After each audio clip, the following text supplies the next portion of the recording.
Introducing 54 milagros, Yordenis Ugas. Introducing the truth, Errol Spence Jr. All right, gentlemen, went over things early in the dressing room. I want you to obey my time. Respect myself at all times. Play Olympia y buena suerte. Good luck. Touch them up. Round one of the 12th welterweight unification fight in history. Landed first among welterweights, throws 67 punches per round, second among welterweights. Stand in front of Spence. I'm going to look for the fight, and right now we're seeing a little bit of a thinking round. And of course, Ugas known for that high guard, which could create some opportunities.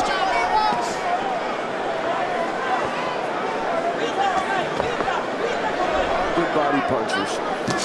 That was a nice left hand right there by Spencer early on, and By Ugas after Spence missed with the left. Finish your thought. and that's something that Ugas is really good at. And launches that right hand to the head of Spence.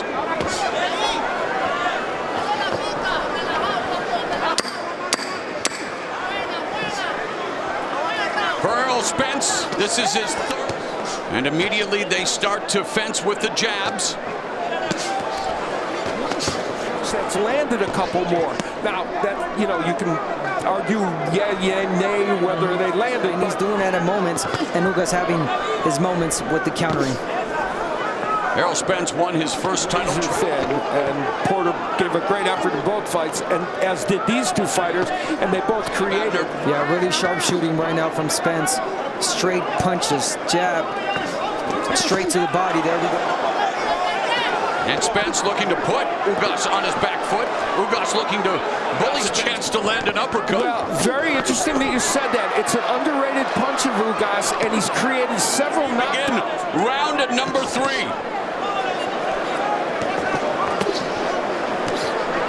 Downstairs. Yeah, Ugas a moment ago trying to land that uppercut. Lost it from too far out, though. Speed and chess between Spence and Ugas, and Spence now beginning to unload with the left. He is a tough man to deal with, and that's what he's doing right now. And right there is when you know what he's thinking.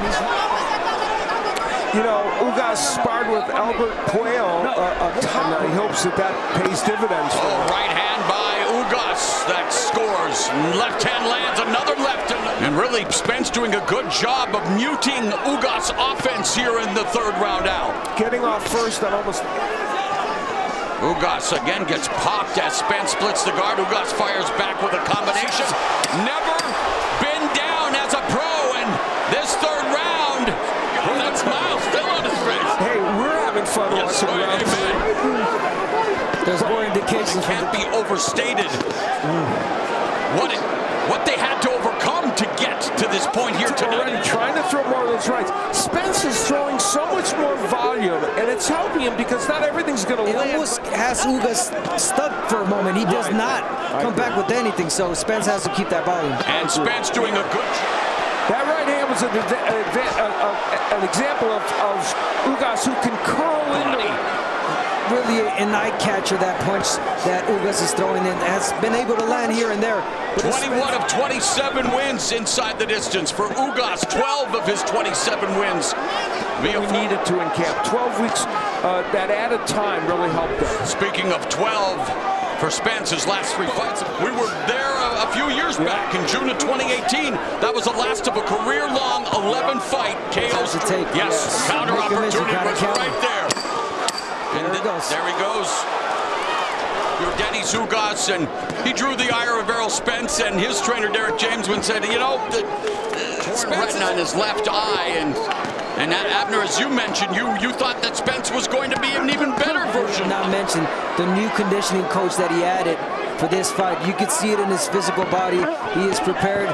He's throwing a lot in this fight. And Ugas absorbing these shots. In Texas, even if Spence misses by a Texas mile, they're gonna applaud. A minute and a half left in the 5th. You know, Ugas is fighting chest to chest, head to head. That may not be the break down Ugas. And I keep saying that. If you're Ugas, you want to counter Spence. He throws one, you throw Spence to unload another combination. Focused.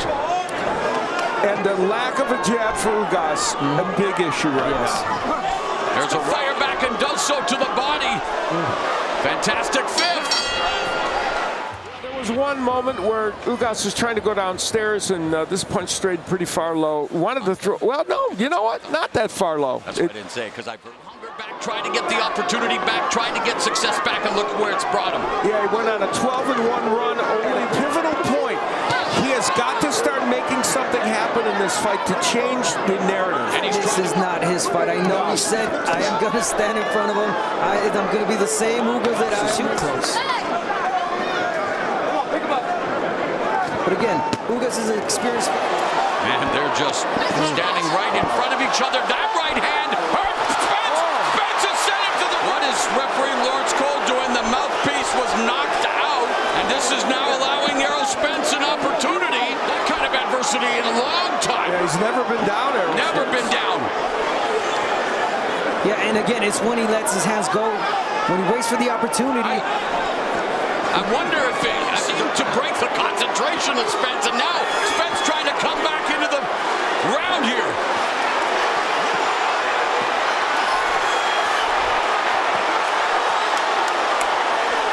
They have in store for us for the second half as we go to round 7.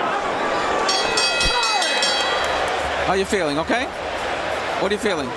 You're tired? Keep bouncing him up. Keep busting him up with the jab. Likely Ugas would have won. Fascinating. So, of this championship fight, Errol Spence Jr. undefeated. He has 2 straps. Unofficial score of the Hall of Famer Steve Farhood. Well, that round, that 6th round with that controversy. First round, almost nothing happened. I gave it to Spence based on a couple of jabs. Then he was winning each round since by a bigger margin. The crowd erupting here at AT&T Stadium. Ugas has been down twice. In his still smiling, but boy, his face beginning trying to keep him at bay with the jab, but Spence able to close the distance, and now Ugas staggers a moment testing, because Spence told us he doesn't stand in front of opponents, but he is standing in front of Ugas right now and bringing the fight. A nice bounce back round for Errol Spence Jr. It's nearly swelled shut in round 7. Errol Spence Jr. now beginning round 8 again, walking down Ugas, landing the left. You got to keep doing that if you're Spence. Work the body, rip the body, uppercuts. I mean, the punches are going in. He's dormant offensively. Meanwhile, they've combined to throw over 1,000 punches here, breaking his momentum and rhythm. But the crowd didn't like it. The Spence guy. And Errol Spence Jr.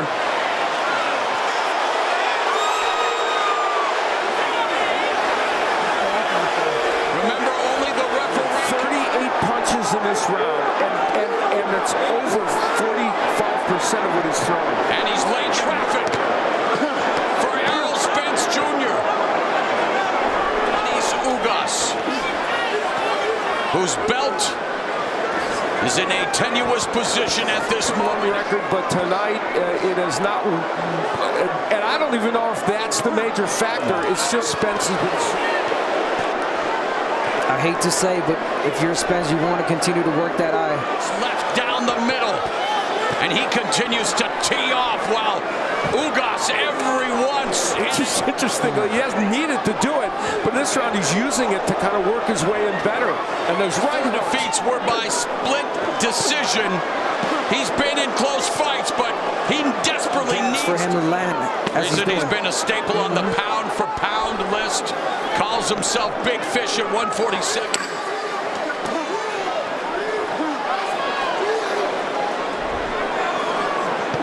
As you mentioned, he's been 12 the last 3 fights, and so it's not unfamiliar territory. It's 43%. So, you know, he's right in the range of what he normally does. Oh, 46. A knockout past round of 7. It is looking more and more likely that he is going to in trouble. He's hurt.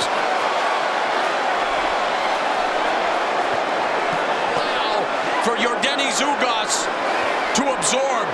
I don't think much by now. Well, Ugas fires up, intent on shutting down the title reign of Yordenis Ugas.